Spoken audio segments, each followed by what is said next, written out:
The Casebook of Sherlock Holmes. Foreword by Stephen Fry. And so we come to the final collection of Sherlock Holmes adventures to be given the world by their creator, Sir Arthur Conan Doyle.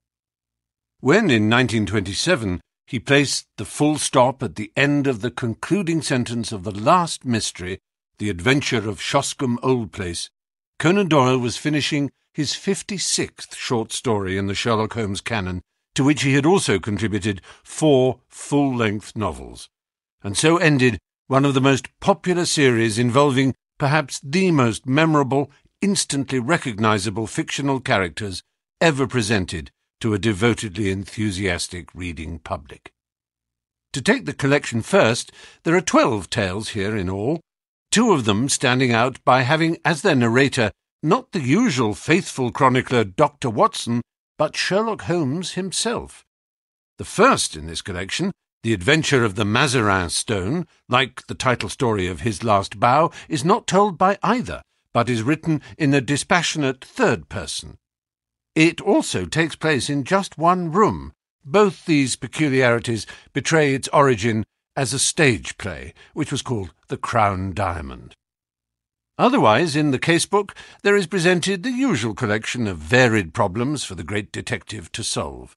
Some of you might notice variations on favourite themes. What is the tale The Three Garridebs but a kind of reworking of the Red-Headed League? And surely the Retired Colour Man reminds us of an even more malignant Norwood builder. We have met the owners of great racehorses before, and mysterious lodgers with a dark history. The apparently supernatural phenomena that bear a more rational causation, these we have encountered before also. Merciless blackmailers, clients of such importance that their names are withheld, strange discoloured faces at the window, and incomprehensible phrases gasped out by dying men. These are all familiar tropes.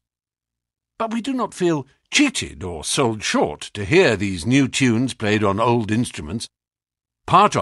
A great part of the pleasure of Holmes and Watson comes from the comfort of familiarity.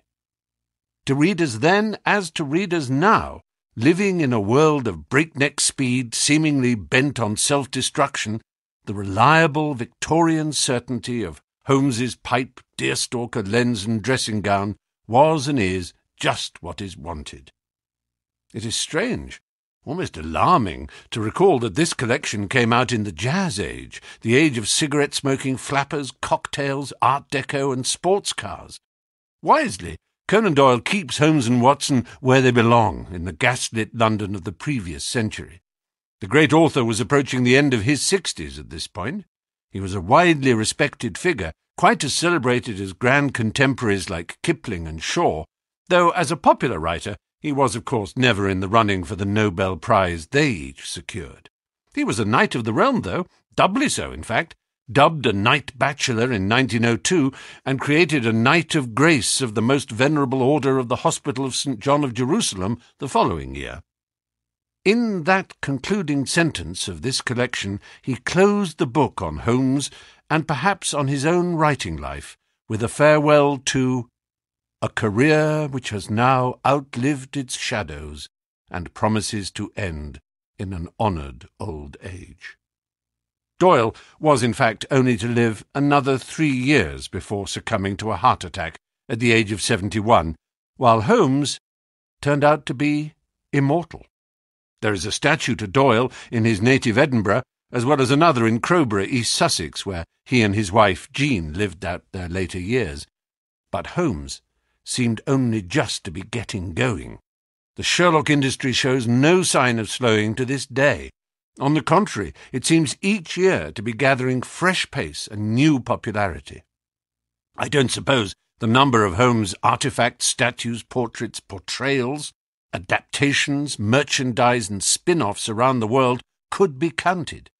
Just a silhouette of that hawk-like profile with deerstalker and sinuous pipe is all that is ever needed to say Sherlock Holmes.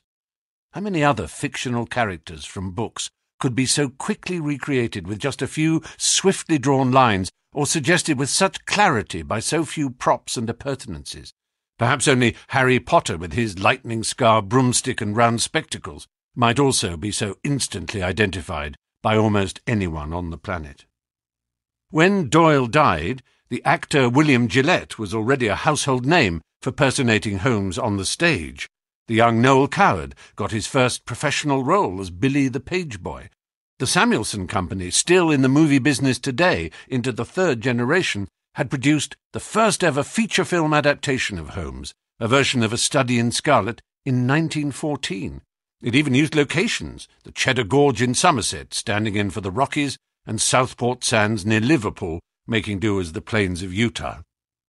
Shorter versions had been made of Holmes' stories, but this was the first feature-length presentation. It is worth quoting a contemporary review in the Kinematograph Monthly Film Review of November 1914.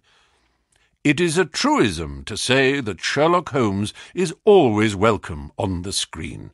The few film adaptations to be seen of Conan Doyle's great series are, we believe, immensely popular with all classes of people, and there are certainly a great number yet of those famous detective adventures which might be turned into pictures with advantage. Personally, we do not think that either the legitimate drama or the picture drama can recapture for us the first fine, careless rapture we felt when we came upon these stories in their original version. But we are firmly of the opinion that in visualizing what is at its finest a purely literary pleasure, viz. A high-class detective yarn, the screen has hitherto proved itself a superior medium to the stage. Scores and scores of films were to follow in Doyle's lifetime alone. The entire canon and more was recorded as dramas for radio by the BBC in the 1990s and the first decade of the 21st century.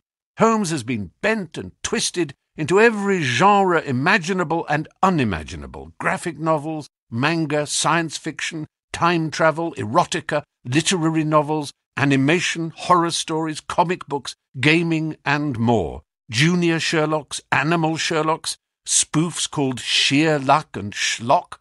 You think it up, and you'll find it's been done before. There is no indignity that has not been heaped upon the sage and super-sleuth of Baker Street. Yet he survives.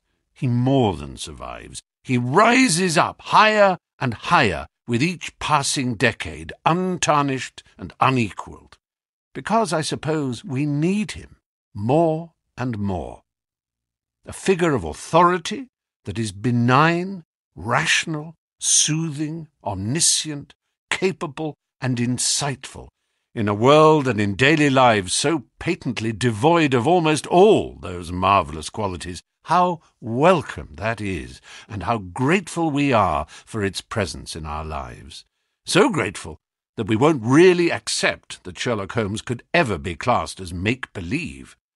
Between fact and fiction is a space where legend dwells. It is where Holmes and Watson will always live. I hope you have enjoyed these original stories from the pen of the great originator, Arthur Conan Doyle, and that your time in Sherlock Holmes's company and the company of the dogged and loyal Dr. Watson and all the other characters in their world of mists and mystery has given you pleasure. For me to be able to read you these stories has certainly been an absolute and unalloyed joy and privilege. So, here we are, for the last time, looking in on the first-floor rooms of 221B Baker Street, London. Dr. Watson is looking in on his old friend even now. Let us see what they might be up to.